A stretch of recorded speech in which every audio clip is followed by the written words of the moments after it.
Зајакната соработка помеѓу секторите во општината, како и соработка меѓу општините во североисточниот регион и другите општини при дефинирање на регионални и национални проекти и мерки за подобрување на животната средина, подигната јавна свест на населението за значењето на заштитата на животната средина во сите сегменти, преземање конкретни обврски и грижа за животната средина од страна на локалната заедница преку зголемен број на успешно реализирани проекти и иницијативи за решавање на проблемите од областа на животната средина, создадени услови и зајакнати локални капацитети за спроведување на најприоритетните мерки и активности дадени во акциониот план на документот, се очекуваните резултати од локалниот еколошки акционен план на општина Куманово, изработен во партнерство со експертски тим на Екомозаикот Скопје.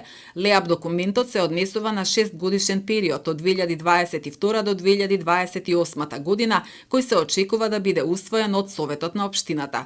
На денешната јавна расправа пред присутните беше презентиран локалниот еколошки акционен план кој представува основен стратешки документ за заштита, планирање и управување со животната средина. Главниот координатор на проектот Славјанка Печиновска-Андонова, магистар по инженерство за животна средина, истакна дека главната цел при подготовка на ЛЕАП за општина Куманово била дефинирање на состојбата со животната средина во сите тематски области, евидентирање на главните предизвици во животната средина и предложување на мерки и активности за нивно надминување во следниот период од 6 години. За развивање на ЛЕАП документот била користена меѓународно признаена методологија DPCR, која овозможи да се даде осврт на медиумите на животната средина, да се идентификуваат клучните предизвици за секој од медиумите и да се развие акционен план со соодветни мерки за секој од предизвиците, вели Печиновска-Андонова. Нашиот документ пред се на пиедестал ја става животната средина и социјалните аспекти на луѓето кои живеат во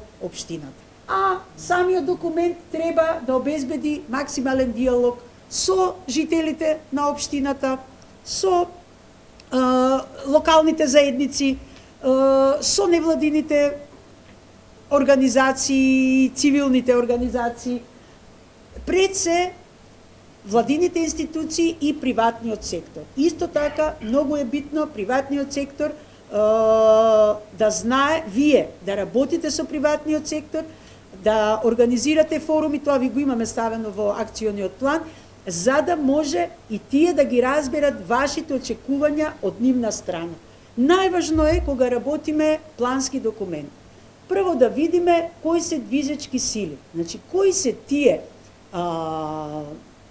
сектори, транспорт, земјоделие, индустрија, потрошувачка, создавање на отпад, како тие влијаат, прават притисок врз животната средина, односно прават менување на, создаваат емисии или создаваат отпад, кој се депонира таму и таму, несоодветно, па од таму имаме влијанија на почва, на подземни води, на површински води и така натаму.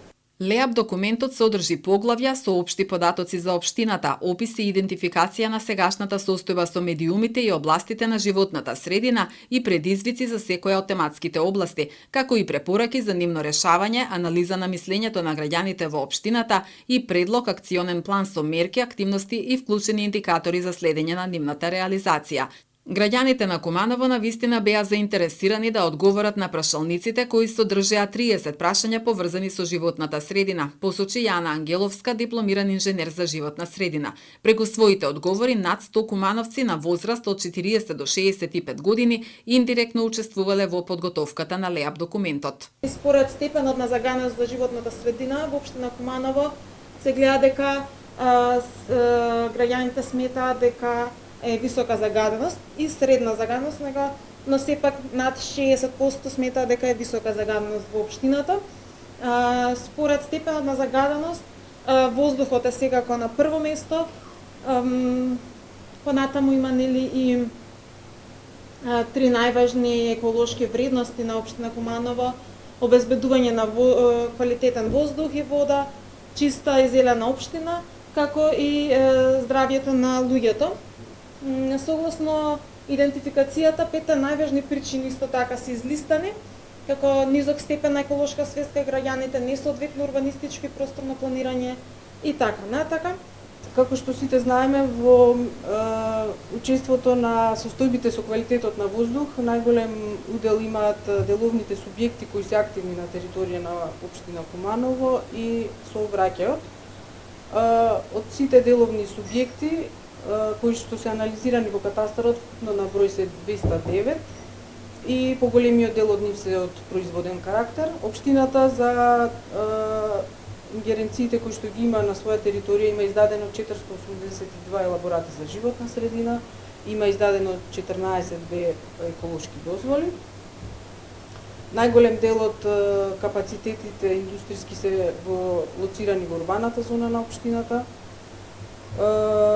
Како резултат на сето тоа, согласно планот за подобрување на квалитетот на амбиенталниот воздух, може да се заклучи дека за состојбите со квалитетот на воздух